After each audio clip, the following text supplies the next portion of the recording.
apparently the match was starting to get a little bit out of hand at the fact that for Elisa Fugo just throwing with camera attention, not only through the ringside, but somehow she managed to hit the camera.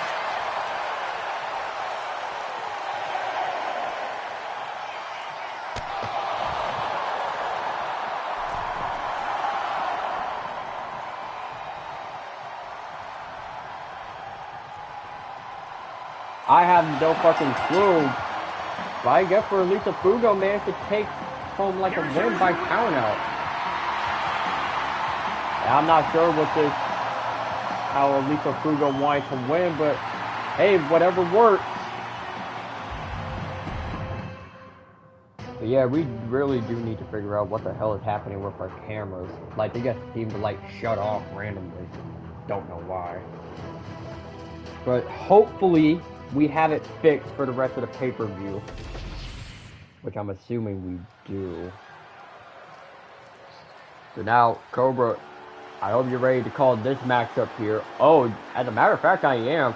Now, trust me, this guy here is nothing, well, but pretty much high-flying talent within this industry.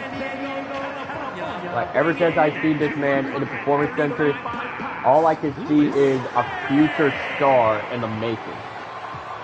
Well, what if I were to tell you that this man here is technically the brother of both Ramirez and Samantha Bay? Not gonna lie, I would believe it. But if there's one thing that does kind of slightly piss me off about Louis Bay, he does have that egotistical and arrogant attitude.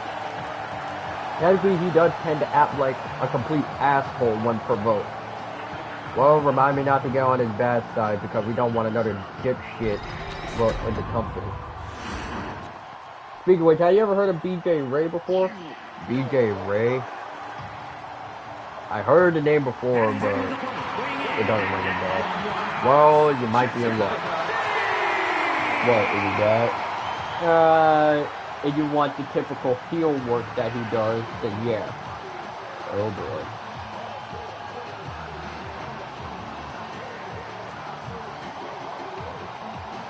And now here comes another high flyer that, as a matter of fact, I want to assume seen, well, during Onslaught and Gridlock, that being Jessica Dean. Alright, so let me tell you something, Reeves. Jessica Dean, well, pretty much, if we really put our minds to it, this woman here should have been here, like, long time ago. Hell, she should have been here during, like, XWA Danger Zone 3. Because, without a doubt, if you're looking for, like, a cruiserweight champion for the women's division, this woman would be the perfect fit. Well, as much as you do like high-flying stuff within this industry, I think you might be in for a treat. Well, like, let's hope we are.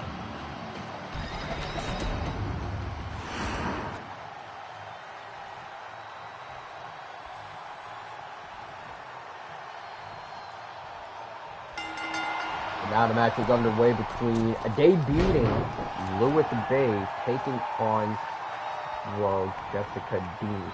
Now, granted that both competitors in this match are two high flyers in their own respective right. Because of course, well, Jessica Dean, well, not technical high flyer, but just a high flyer for herself, and for Louis Bay being more suited as a technical high flyer from somewhere in San Diego. Which I just been informed that is not the Bay Area of California. That would be San Francisco. I feel like that for Louis and Jessica seeming to try to get into it with Louis seeming to overpower, well, the young prodigy.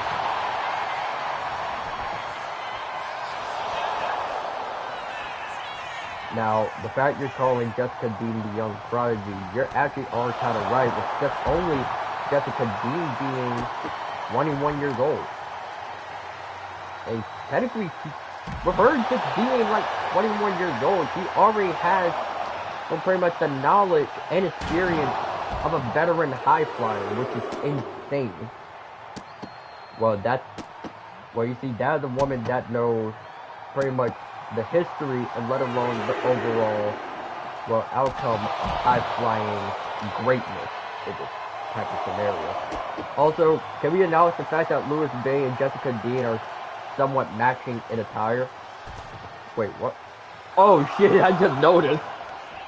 Well, good eye, Cobra. Well, yeah, I would say good eye, but you have to realize I'm damn near pushing fucking 50, and yet I got good vision. Well, let's just say that you are extremely lucky. Damn straight. Now, we're going back to the massive suplex by Louis Bay. And just don't forget to try to pretty much call up somewhat of a, well, comeback, using momentum. I'll be right back. Well, Cobra, where are you going? Timekeeper needing me for some bullshit.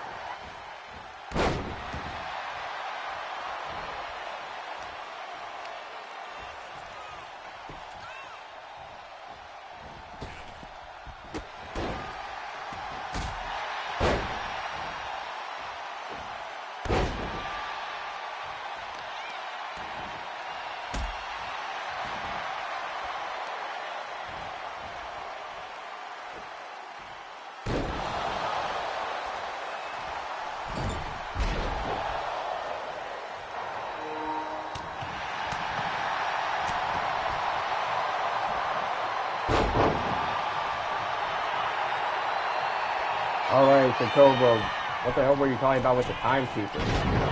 Well, he's saying that there might be some surprises happening within this pay-per-view, as a matter of fact. Well, are you sure? Yeah.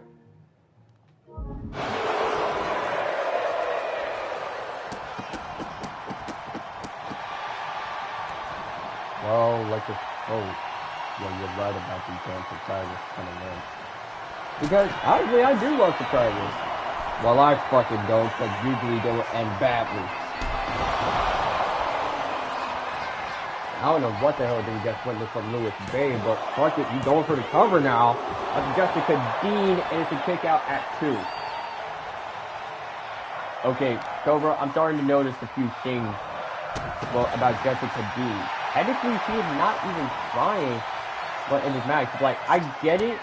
Well, Louis Bay is a debuting star. But sometimes, whether they'll be debuting or returning, you have to at least try to defeat them. But, however, it wouldn't be the case as Louis Bay takes home the win once again. Hey, you want to know something kind of scary for Reed? What's that? The fact that Louis Bay looked like Impulse if he actually decided to not only grow out his beard, but also his hair again. You know what? I can kind of see it. You sure that ain't Impulse and Samantha Bay's son? Nah, that would be fucking impossible. And even if it was, it wouldn't make fucking sense whatsoever. True.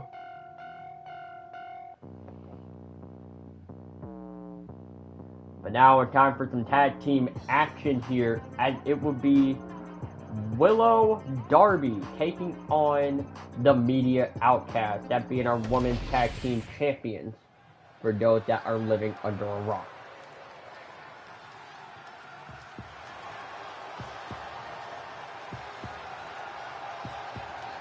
And out first comes Willow, in which I have been told that Willow was in Las Vegas for night 1 of WrestleMania. But after WrestleMania Night 1 was over, she immediately booked a flight to Chicago just to be here. So I don't know that if she's experiencing a little bit of jet lag, which we hope she isn't. But all things will have to be a little bit good. Isn't it all things have to come to an end at some point? Maybe.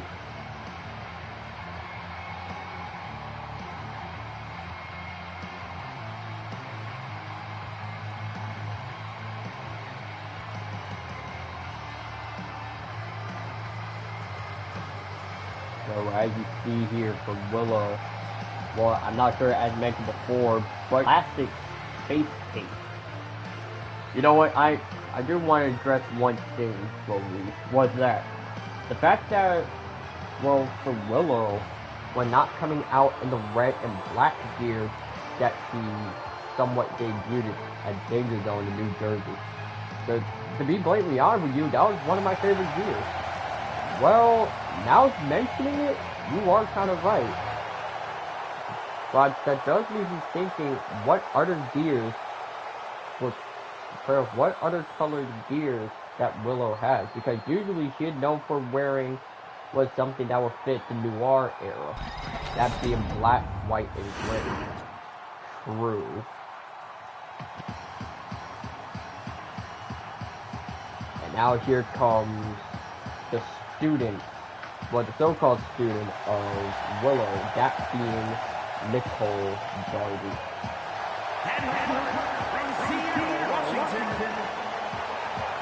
And surprisingly enough, I never even heard of Nicole Darby until, well, last week. This woman here has mad potential. Hell, if you really want to think about it, we only have only 2 Daredevils within the women's division of both XWA and EWL. One of them being, well, Alex Fletcher, now I don't know, do you remember her? You know, the woman that wore a Jeff Hardy inspired gear, face paint. Yeah, I do remember her, as a matter of fact. Well, this woman here is the complete opposite. Technically, Nicole Darby is basically a female Darby Allin. However, we not see, well, pretty much how dangerous that woman can get in the ring. But hopefully someday, you actually get to see what Nicole Darby is really capable of. And fingers crossed that Glass is not going to be brought out in any of the matches. No promises.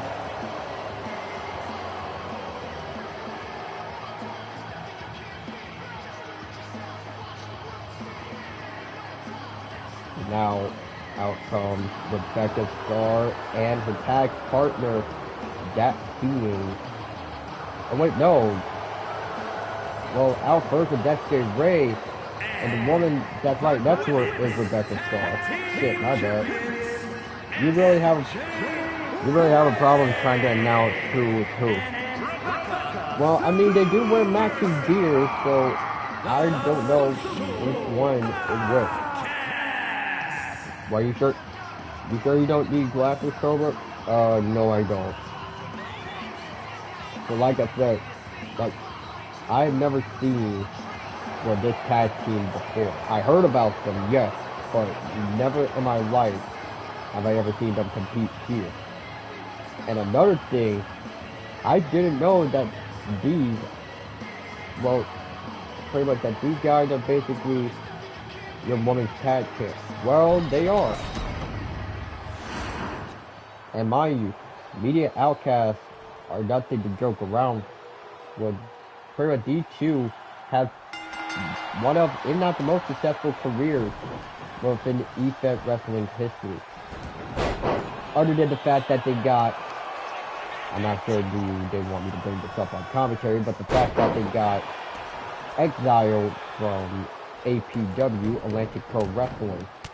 But ever since then, well, these two have been on a rebellious rise through most EFED communities. Hell, with both of them just becoming secretly over everywhere they go. Well, you have the likes of TGW, RHW, maybe even, well, RSW, some cases or scenarios.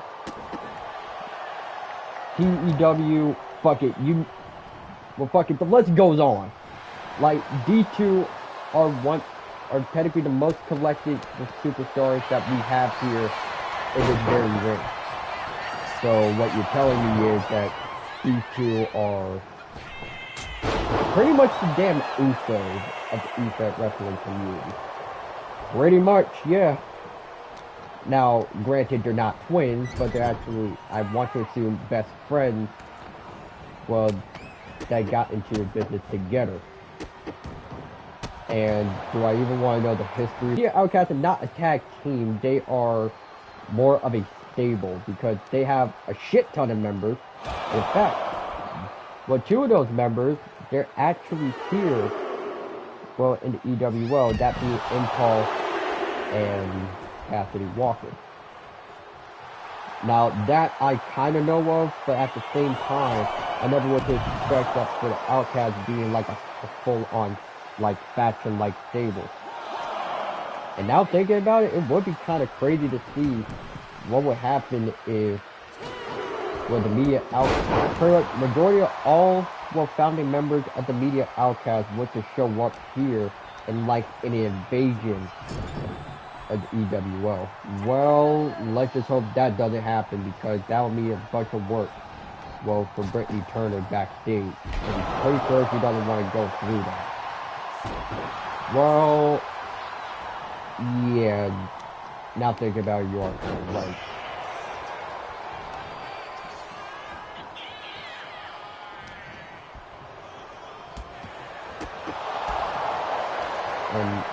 And I'm just hearing from the timekeeper was saying that they look like the Kabuki Warriors. Well, pretty much they are basically the Kabuki Warriors. Yeah, I could kind of see that. Like, there are some similarities to the media outcasts basically being the Kabuki Warriors. Like, in some way, but you get the idea. But now, seeing that, for whatever reason, Rebecca started looking that she might have seen a ghost, well, in the form of Nicole Darby. Now, granted, well, for Darby here, only being the student of Willow, he is, well, technically, he is still learning how to pretty much hone her craft inside of the very ring. And of course, with Willow being, I want her to seem like a so-called legend within the EWL, which technically with her making her debut in the XWA years ago. And technically, I will say that she technically is like somewhat of a Hall of Famer in her own right. Which does lead me to another question. How the fuck is she not in the Hall of Fame yet? Well, that I don't know.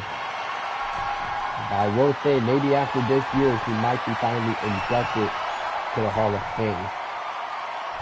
But here's the one thing I am worried about though. What's that? The fact that Willow going off the top rope! Going for, I think, some sort of hook slam, or hook suplex, I should say. Well, I would have to believe at the fact that Willow pretty much just trying to live dangerously in this matchup. Is meant to tag in Nicole Darby as she's now the legal woman. Now, keep in mind that this match is not for the tag titles.